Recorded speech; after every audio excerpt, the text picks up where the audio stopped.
Good evening, one and all, and welcome to episode 276 of Love at First Scent with me, Persolaise, coming to you live from YouTube. Thank you very much indeed for tuning in, whether you are watching live or you are watching the recording. First comment this evening goes to I'm sorry if I'm not saying your name correctly, but is it Annemieke, who says, "Greetings from Kampen in the Netherlands, everyone, and great. This is just what I want to know more about." And I guess you mean this. Rich Mitch is here as well, saying hello. Mateusz is here, saying I've just sprayed my sample of Paris, or I don't know whether we're going to call it Paris, or Paris, today. I think it might be easier on all of your ears if I just say Paris. Woozy here is here as well, saying hi all. It's about 4 a.m. here. Sorry, but definitely can't miss a video like this. Well, I hope it's going to be worth it. Don't forget, you can always watch the recording. I don't want anybody suffering through a lack of sleep because of a video of mine.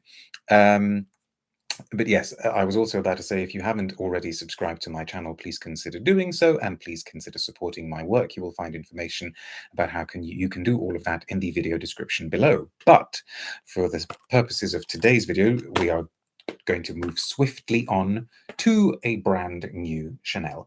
Always an exciting prospect. We tend to get how many new Chanels a year? Completely brand new ones, perhaps 2, maybe sometimes 3, which actually means that in comparison with a lot of other brands, their release schedule is pretty toned down. Rachel says, excited for this. Natalia's here as well. This one is sure to get lots of people talking. I'm sure a lot of you over the days and weeks and months to come will be sharing your opinion of this with me. I would be very fascinated to know what you think of it. Little bit of context. Always have to contextualize things because we are all about contextualization here on this channel, whether it's historical contextualization or sociocultural contextualization. Try saying that quickly. This is part of the Les Eaux range from Chanel, as in the waters. They originally came out in 2018, and we got a trio, didn't we?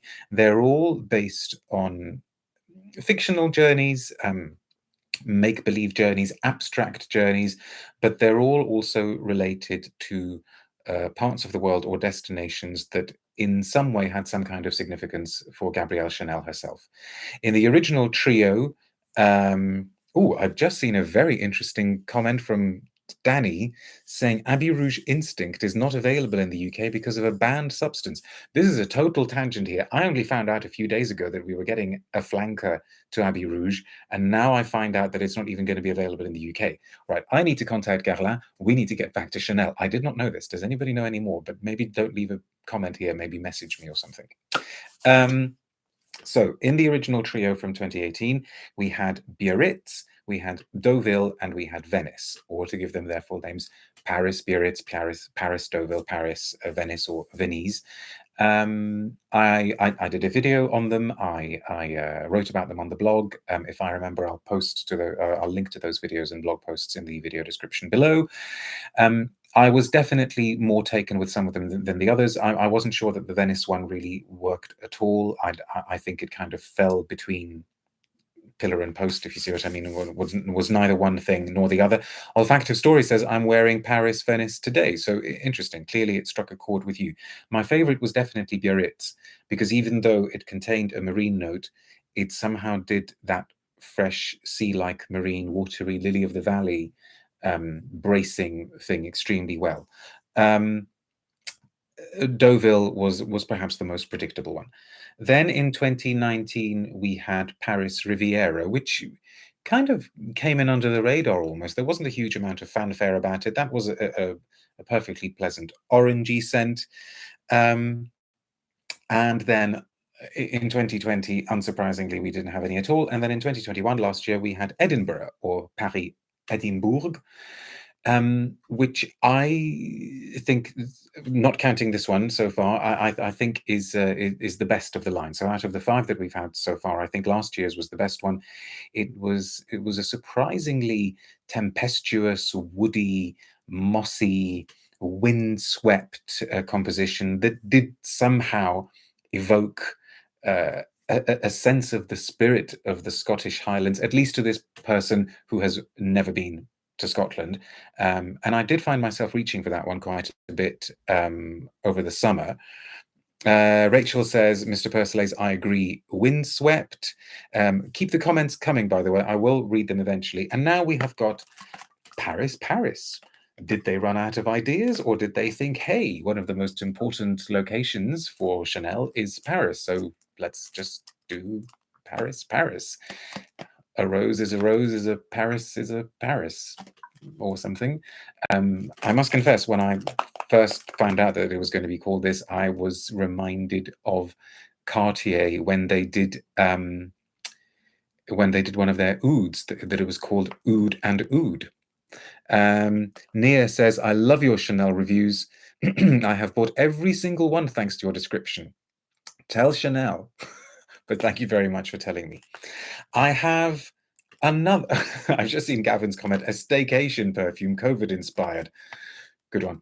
I have another confession to make about this one, which is that I have already smelt it, but this is going back several weeks, in fact, maybe 2 months. I was very, very fortunate to get a tiny little lab sample type presentation of this in relation to an article that I was working on at the time. So I have smelt it, but that article came and went. I wrote it, I submitted it, and I have not unsealed this one. I have not smelt Paris, Paris since that initial sniff, and I don't actually remember very much about it, apart from thinking that it was interesting and pleasant. So we can kind of say that I'm coming to it with as good as a fresh nose. But let's do everybody's favorite bit. Herb says, if you forgot, could it have been that amazing? Good point, but I won't go too much into the sort of circumstances in which I was smelling it. I didn't have like a sort of full chance to get to know it that well, if you see what I mean. Okay, I did remember this. I did remember that it's pink. Is the rose considered to be the flower of Paris? Thank you for making it clear that this is it is a rose. And even though we have Chanel No. 5, weirdly, rose isn't a flower that we automatically associate with Chanel, but this does contain rose. Mateusz says, I think the Edinburgh has more body than the others from the line. Paris, Paris reminds me of rose-scented Turkish delight. We need to smell it, don't we? Because I need to be reminded of it. So here we go. Olivier Polge's 6th Eau de Chanel. Paris, Paris. Pink Paris. La vie en rose à Paris. Dans Paris, en Paris. I don't know. I don't know my French prepositions very well. Somebody will correct me. Here we go. I do like these kind of bottles that somehow manage to be different from the other Chanels and yet completely Chanel and simple while remaining sophisticated. You know, whoever designs their bottles absolutely knows what they're doing. Okay. Olfactive Story says, I can tell you the Paris Metro doesn't smell like rose at all. Neither does the London Underground. Yeah, okay. I do kind of remember now. Peppery rose, and a very, very good peppery rose opening, actually. See, I think Olivier Polge is at his most interesting. Of course, it is to him that we owe the original Dior Homme, the original and unbeatable Dior Homme, that iris baked apple carrot aldehydic thing. Chanel design is an exercise in sacred geometry, says Gavin. I like that. What's that other line? Fearful symmetry, right? That kind of, it's all that kind of thing, isn't it? Turkish delight should be the smell of Paris, Berlin, says Natalia. Oh, I wonder if that. Maybe we shouldn't go there actually. So what I'm getting is a really, really nicely done pink pepper note, and then immediately the rose comes through. But I agree with Mateusz that it's not a gourmand rose per se, but it is definitely heading into sweeter rose territory, and there is something confection-like about it. It's definitely very, very suitably pink. And I noticed somewhere, but that comment seems to have gone already, somebody said that is it almost like a nod to YSL Paris, one of the most beautiful roses of all time, right? Composed by Sophia Groisman. you could think that maybe there is an echo of that here. I mean, YSL Paris, at least in its original form, relies very, very heavily also on a kind of lipsticky violet note. Tons and tons of musks in keeping with Sophia Groisman's usual style. Um, this feels lighter, more insouciant, more charming, younger, I suppose, in inverted commas, whatever that means. I don't necessarily mean chronologically younger, but maybe more youthfully spirited. Does it smell Parisian, says Herb? I don't know Paris all that well. I've been to Paris a few times, but Paris is one of these cities on which I handle as yet. I adore France. France is, without any question, one of my favorite in the world, and I'm always, always happy to go back to France. Always happy to go to different parts of France, even though I'm most happy going to the south of France. But if ever there's a French trip on the cards, I'm always interested in it. And yet, even though I've always enjoyed my trips to Paris, I don't feel like I know that city at all in the way that I could say that I know London or Dubai or Warsaw or Nice or Antibes, maybe a few others around the world. I've never been able to get a handle on it. So I don't know. See, if somebody were asking me to compose a stereotypically Parisian scent, I think I would go for something more austere than this. I think I would go for something a little bit more aloof, a little bit more professionally elegant. I guess maybe a little bit more Chanel number 19. This feels um this just feels, see, I don't want to sound rude, because in the UK, as those of you watching in the UK know, in the UK, Parisians have a reputation for being rude. Now, I actually think that's extremely unfair. I don't think they're rude. I think they just have a formal way about them, and they expect people who come to Paris, who go to the shops, to follow certain social niceties. And I actually don't have a problem with that. I don't think there's anything wrong with going into a shop and saying hello and thank you and goodbye, and being polite. But a lot of Brits, I think, find difficult to cope with that when they go to Paris. And weirdly, perversely, a lot of, I think, French people think that Londoners are rude. So go figure. I think it probably is just all to do with cultural clashes. But where I was going with that is that I was going to say that this feels too friendly to be what I would have imagined a Parisian scent to be. But then I don't want to sound rude and make out that I think Parisians are unfriendly. But maybe what I should say is that it feels a bit more casual, a bit more informal than I would have expected a Parisian scent to be. But that's besides the point. What are people saying all so far? Didn't love this myself. It reeked of patchouli to me. Rachel says, I lived in Paris for years and it takes time to know a more closed society than other big societies. Interesting. Interesting. Maybe that explains why I don't feel I've got a handle on it. I'll take their snobbery anytime. Love Paris so much, says Hashim. Yeah, see, and I don't even think it's snobbish. I just think it's formality. I think it's a certain sort of professional, aloof formality. Rachel says, yes, more formal and closed. Once you make a friend, it's for life. My French friends don't understand our Anglican casual friendships. We could go off on so many tangents on this, because you see the stereotype in Poland, or at least this used to be the case, I don't know if it is so much now, is that Poles used to think, if we're making generalizations, that the English are very, very cold and aloof and reserved. But if you make an English friend, you've got a friend for life. So who knows? All of these things are fascinating, and we could debate them endlessly. Um, but I think we will give the final word in this thread of the discussion to Euro, who says Paris, Edinburgh should have been a tad more deep fried. Very good. I like it. Back to the perfume. Nubianette, Paris is also picnics in the park and walking with a bag filled with a baguette, flowers, and a book. Okay, so maybe it's maybe it's that kind of vibe that we're getting here. It's definitely spring-like. There's definitely, dew lingering on the leaves somewhere. And yes, I suppose it's a weekend scent, so people are a little bit more relaxed. They take their lunch very, very seriously. So I'm going to say thank you, Nubianette, for that image, because maybe it is that sort of Paris that we're supposed to be channeling here. It is walking along somewhere and, going to a park, and you've got your picnic basket, and you get your bottle of chilled wine, not rosé, because I cannot abide rosé. Not that I'm much of a drinker, but let's go with a sort of maybe a sparkling white. Should we have a sparkling white? And then you've got that pepperiness coming through, as representing the fizz, and you've got the green grassy note, and you've got blue skies, and you've got a gentle floral touch being caught on the breeze.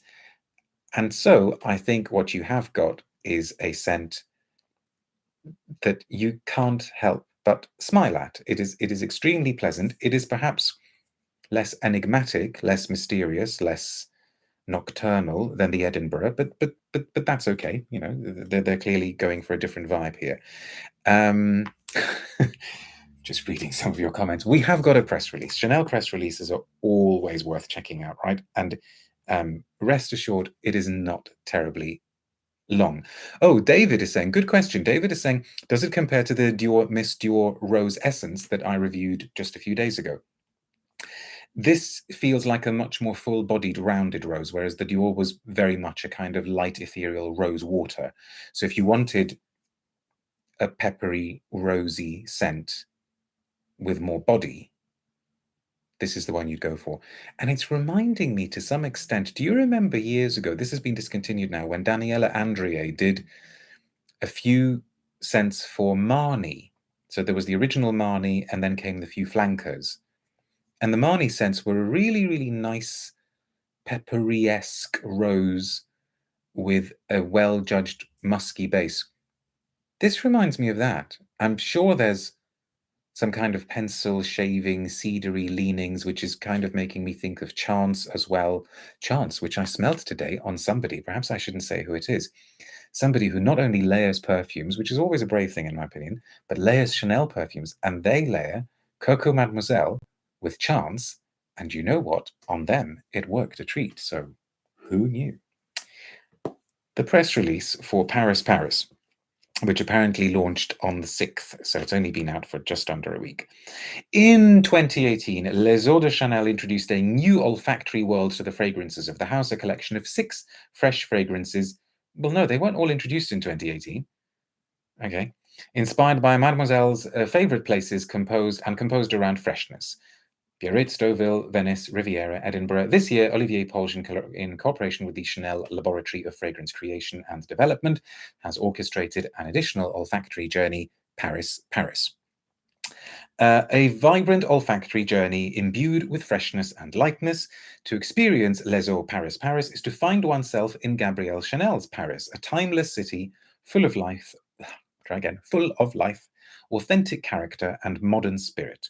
It is the Paris of our dreams, one that has been idealized through fleeting images, the allure and inimitable style of the Parisian women. A leisurely morning spent at the terrace of a Parisian cafe. Okay, leisurely, I think, is a key word. I go along with leisurely 100%. A fresh, spicy rose with natural, elegant charm.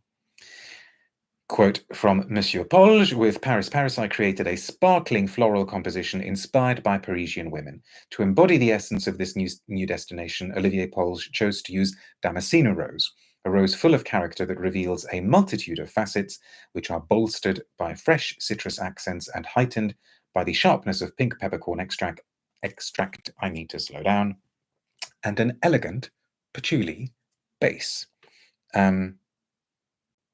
Yes, I agree.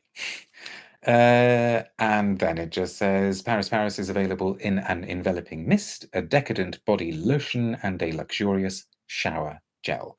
At first, deceptively simple, Les Eaux de Chanel leaves a fragrance that gradually reveals their extraordinary complexity. Okay, maybe not extraordinary complexity, but I think they seem to be becoming more complex. Maybe they're thinking that what people want from these light scents is actually less lightness and more subtlety, more facets revealing themselves.